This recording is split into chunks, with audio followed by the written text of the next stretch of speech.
భద్రాద్రి కొత్తగూడెం జిల్లా మున్సిపాలిటీ 35వ వార్డులో ప్రారంభమైన ఇందిరమ్మ ఇల్లు ప్రజలకు కేటాయింపులో అవకతవకలు జరిగాయని, ఉన్నవారికి ఇల్లు వచ్చాయని, లేని వారికి అర్హత ఉన్నవారికి ఇందిరమ్మ ఇళ్ల విషయంలో అక్రమాలు చోటు చేసుకున్నాయని, దీనిపై వెంటనే విచారణ జరిపి అర్హులైన వారికి కేటాయించాలని సిపిఎం పార్టీ జిల్లా కమిటీ సభ్యులు బూక్యా రమేష్ అధికారులను డిమాండ్ చేశారు.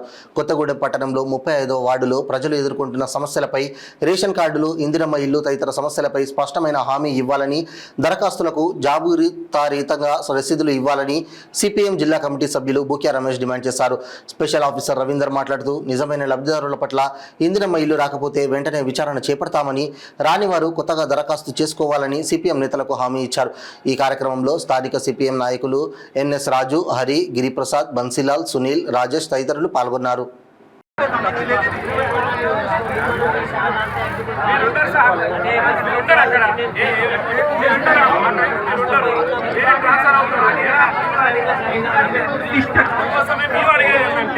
కౌంటర్ రసీదు ఒకటి ఇవ్వండి. కౌంటర్ రసీదు ఇస్తే మీరున్నా లేకపోయినా అప్పుడు ప్రజెంట్ ఉన్నటువంటి ఆఫీసర్ మేము దరఖాస్తు చేశాము అని మేము అడుగుతాం. జంపన్న గారు మీరు అదొకటి. అసలు పట్టాలేదు. ఆఫీసర్ గారు క్లియర్గా చెప్తున్నాం, ప్రజాప్రతినిధి గారే చెప్పారు. ఏమని?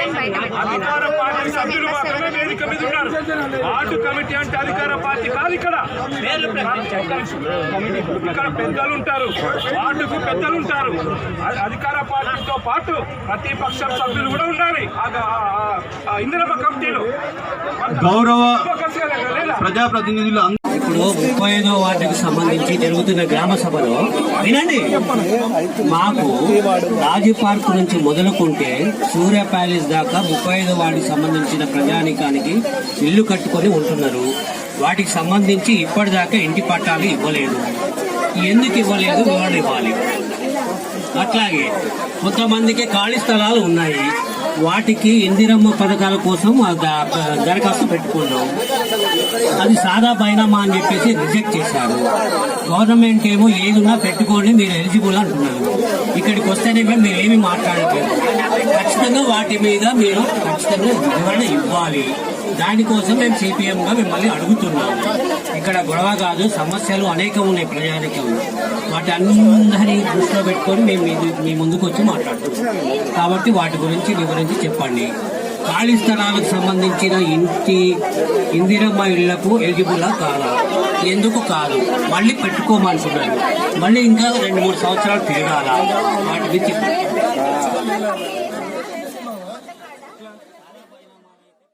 ఎందుకు దరఖాస్తు తీసుకోమని చెప్తున్నారు. ఇచ్చినటువంటి దరఖాస్తులకు రసీదులు ఇవ్వట్లేదు. గవర్నమెంట్ వాళ్ళు దరఖాస్తులు వేయలేదు. ఎందుకు వేయలేదు? కాబట్టి సార్ మేము అడుగుతాము. ప్రజలందరూ అడగలేరు.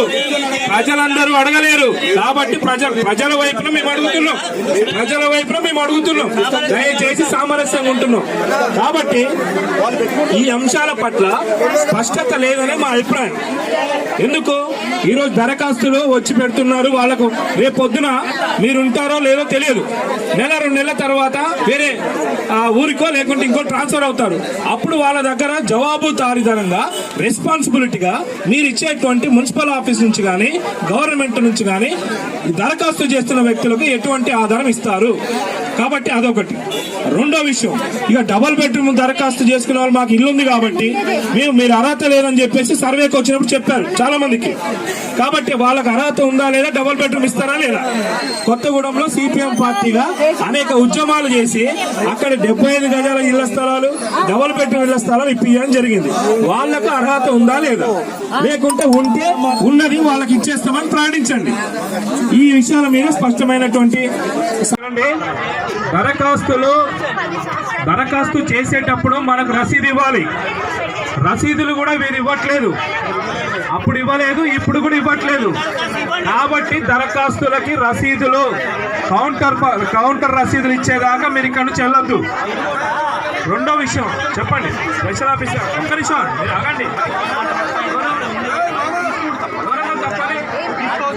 చెప్పండి ఎవరన్నారు ఎట్లా కుదురుతుంది కుదరదు యాజ్ ఏ రూల్ ప్రకారం పబ్లిక్ యాజ్ ఏ రూల్ ప్రకారం పబ్లిక్ ఇష్యూ మైక్ అడిగి తీసుకోవడం సంస్కారం.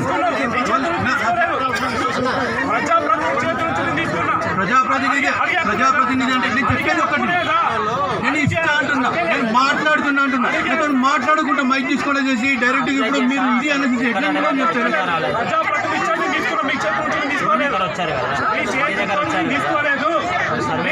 నేను మాట్లాడుతున్నా, నేను ఇష్టం అంటున్నా. మీకు మైక్ ఇష్టం, నేను మీతో మాట్లాడిన తర్వాత నేను మైక్ ఇష్టం.